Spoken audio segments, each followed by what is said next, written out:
Shalom Caveiras, tudo bem? Wesley Jimenez.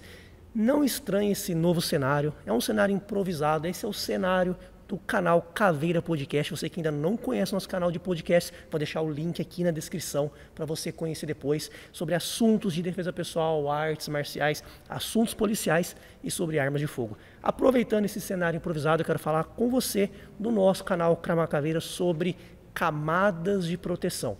Uma coisa que me surpreendeu num dos vídeos que eu gravei recentemente foram os comentários sobre mas o melhor golpe é dar um chute, é dar um soco, eu faria isso, eu faria aquilo. E aí eu percebi realmente o quanto as pessoas no geral ainda não conseguem discernir arte marcial, defesa pessoal. Então eu quero te perguntar, você em casa tem um protocolo de segurança? Você entende que quando o combate acontece, tudo já falhou?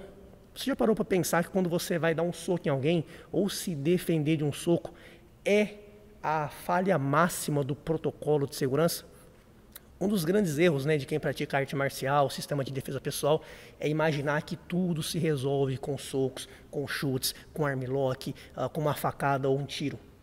Quando isso acontece, você não teve a prevenção de uma forma escalonada corretamente. Eu falo muito sobre isso no nosso livro Manual Caveira de Defesa Pessoal e Combate, onde eu exemplifico as camadas de proteção para que você não precise lutar. No sistema de defesa pessoal, a nossa máxima é: quando nada de ruim acontece, o seu sistema, o seu protocolo de proteção foi bem executado. Quando eu saio do meu trabalho, quando eu saio da minha rotina e chego em casa inteiro, em segurança para minha família, olhando de fora parece que, correu tudo bem. Não, ali existe um protocolo de segurança que fez com que eu chegasse em casa bem, sem precisar lutar. Você, na maior parte das vezes, nem sabe do risco que você se livrou. Quando você identifica um risco, olha, o cara me abordou ali, eu tive que sair correndo dele.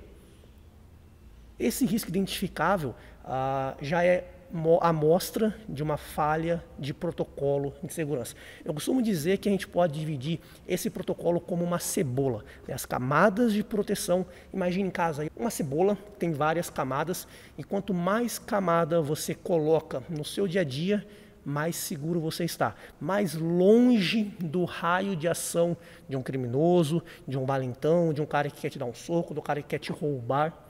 Então entenda o seguinte, que para o criminoso, para o valentão chegar até você, ele vai ter que descascar essa cebola e você tem muito tempo de resposta. Vamos falar sobre aí invasão de residência? Eu fiz um vídeo aqui no canal contando uma história real de tortura, estupro, de um crime aí de invasão de residência que chocou muita gente porque eu trouxe realmente muitos detalhes sobre esse crime. Vamos falar sobre invasão de residência. O que eu faço se alguém invadir minha casa? Você já começa pensando errado. Essa aí já é o combate franco, é quando o cara já descascou toda a cebola. Falamos de invasão de residência, nós temos que começar falando sobre os obstáculos físicos que a sua casa possui, como muros altos, sistemas de vigilância, sistemas de alerta, talvez aí um cachorro adestrado para fazer a guarda da sua casa. O cara conseguiu quebrar esse sistema de obstáculos, o cara vai entrar na sua casa. Ele se depara com uma porta resistente, onde ele vai ter que arrombar, vai ter que fazer muita força.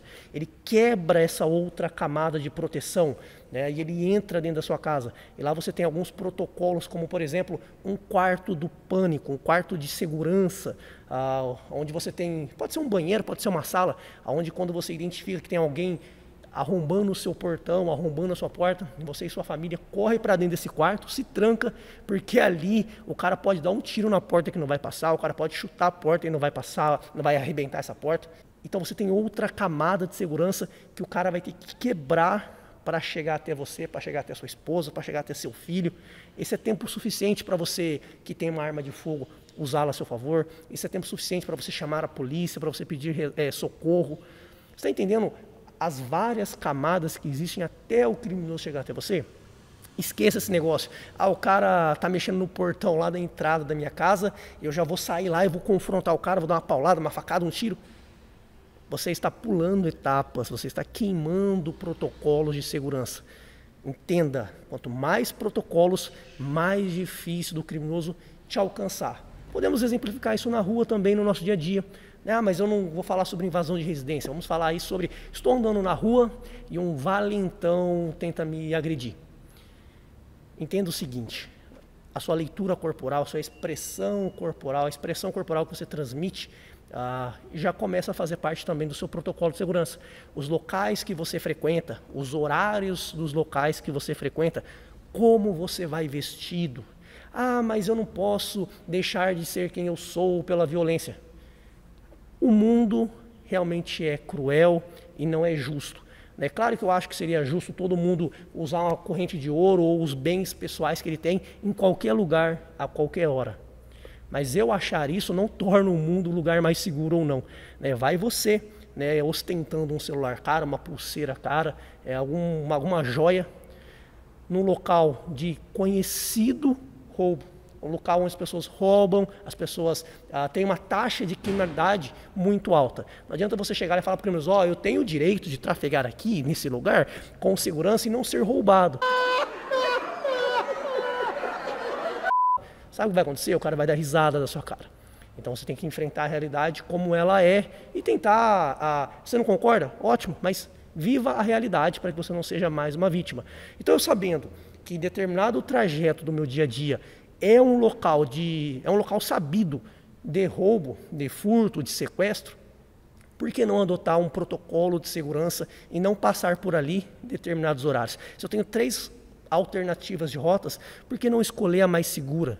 Ah, mas eu sou livre para ir e vir onde eu quiser. Ok, só que você também vai ter que assumir alguns riscos, talvez desnecessários. Então, isso faz parte de protocolos e camadas de segurança. Você conhecer o modo operandi do crime, você entender como a violência da sua cidade, do seu bairro acontece. Há cidades que você vai encontrar muito mais furtos do que roubos. Para quem não sabe muito bem a diferença, o furto é quando o criminoso subtrai o bem na ausência da vítima. O roubo não. Você está lá, o cara chega com uma arma, o cara chega com uma faca e toma de você. Claro que esse é o crime mais perigoso, porque ali tudo pode acontecer. O cara pode dar uma facada, o cara pode dar um tiro. Então, a forma de você se posicionar na sociedade, o seu planejamento estratégico vai fazer com que você tenha mais ou menos chances de ser uma vítima. A culpa é do criminoso? Sempre. Mas o criminoso ser culpado não te livra de ser uma vítima. Tem uma frase que eu gosto muito, é que o tigre, ele não se importa se você é vegetariano. Se ele quiser te comer, ele vai comer. Então não é porque você é uma boa pessoa que ninguém vai te fazer mal. Tire isso da sua cabeça e comece a entender a realidade como ela realmente é. E aí, você tem um protocolo de segurança?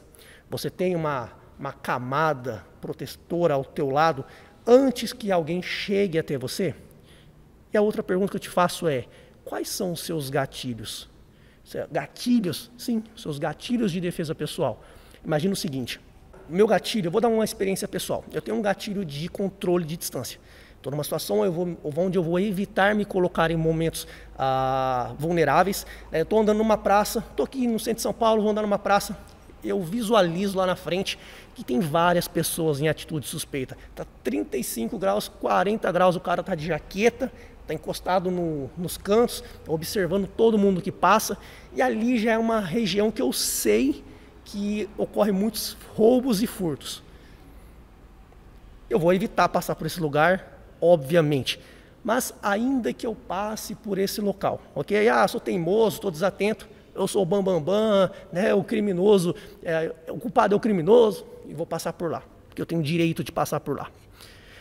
Chega nessa região, o criminoso, a ameaça que eu identifiquei, ela se confirma. O cara chega para mim e fala assim, passa a carteira aí, E o cara saca lá uma lâmina, um caco de vidro.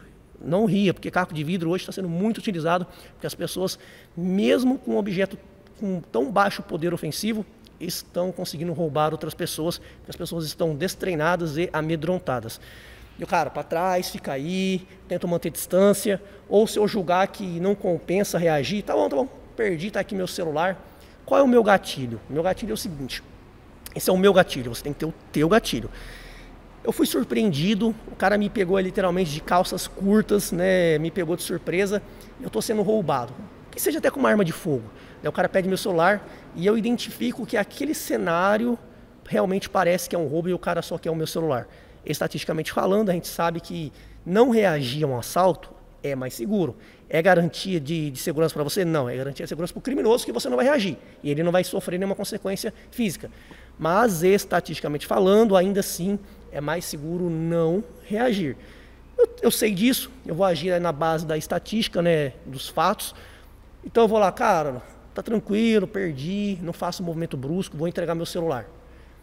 O que o criminoso quer quando ele comete um crime? Sair do local o mais rápido possível para que ele não seja visto, não seja ferido num combate de uma eventual reação da vítima ou preso. Isso é o criminoso quer rapidamente. Mas aí o cara não sai. O cara fala assim, não, entra aqui agora no porta-mala do meu carro. Você viu como o crime já deu uma escalada e mudou o cenário? O meu gatilho mental é, o cara não vai me pôr dentro do porta-mala. Porque se ele me pôr no porta-mala, ele vai me matar em outro local ou ele vai me sequestrar. E eu, Wesley Gimenez, não vou aceitar nem ser sequestrado, nem ser morto como uma presa tão fácil. Então meu limite o cara pode roubar os meus pertences, mas ele não pode me sequestrar ou querer me colocar no porta-mala do carro. E aí eu vou usar das ferramentas que eu tenho, né, das coisas que eu porto no meu dia a dia, ou do meu conhecimento marcial, exclusivamente, para me defender. Ali é o meu gatilho, aqui eu vou iniciar uma reação, eu vou reagir nessa situação. Você já pensou sobre isso? Qual é o seu gatilho? Até onde você permite que uma ameaça, um crime, ele se escale?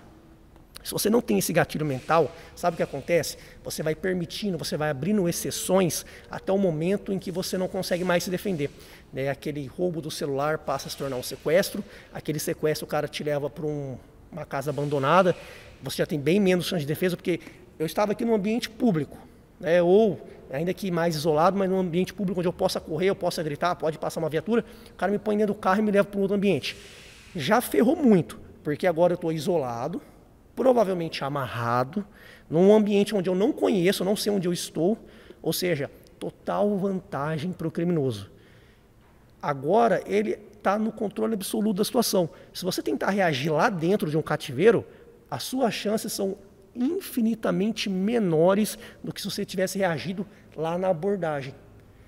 Você está entendendo qual ponto eu quero chegar? Você tem que ter um gatilho para saber até onde eu posso deixar que o crime vai.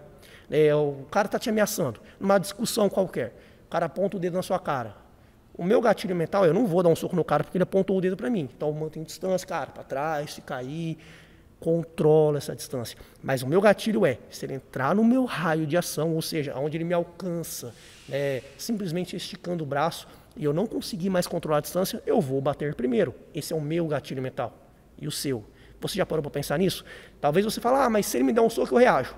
Você acha ou você tem certeza? Você já está com isso programado na sua cabeça? Se você não tiver, acredite, você não sabe o que você faz. Porque sob adrenalina, sob estresse, você não raciocina muito bem e a probabilidade de você fazer as piores escolhas é enorme. Normalmente, quando você está sob muita emoção, positiva ou negativa, você toma más decisões.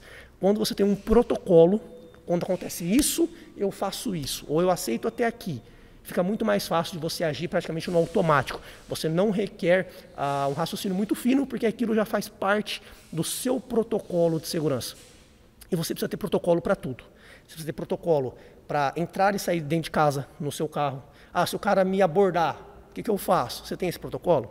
Se o cara na rua apontar o dedo na sua cara, você tem um protocolo de segurança? Se o cara pedir meu celular com uma faca, com uma arma de fogo, se o cara abordar minha esposa, qual é o meu protocolo de segurança? Se você não tem, eu recomendo que você pense sobre isso para que você aumente a sua chance de defesa pessoal. Lembrando, isso só é mais uma camada dessa cebola de proteção. E quanto mais camadas bem definidas, quanto mais protocolos bem definidos você tiver da sua segurança, do seu dia a dia, mais chance de nada de ruim acontecer, ou se acontecer, você conseguir sair o mais íntegro e talvez, pelo menos, vivo e voltar em casa para a sua família. Mais informações, mais conteúdo como esse, está aqui no nosso livro Manual Caveira. Vou deixar também o link aqui do livro e do e-book, caso você queira ver o livro completo. E aí, gostou desse vídeo? Se você gostou, curta, compartilhe com seus amigos, inscreva-se no canal e vencer caveira! estou usando a improvisação do nosso novo canal Caveira Podcast. Eu quero aproveitar e gravar um canal aqui para vocês, do nosso canal Crama Caveira. Eu quero gravar um canal, eu vim. Ah, é? Vamos lá.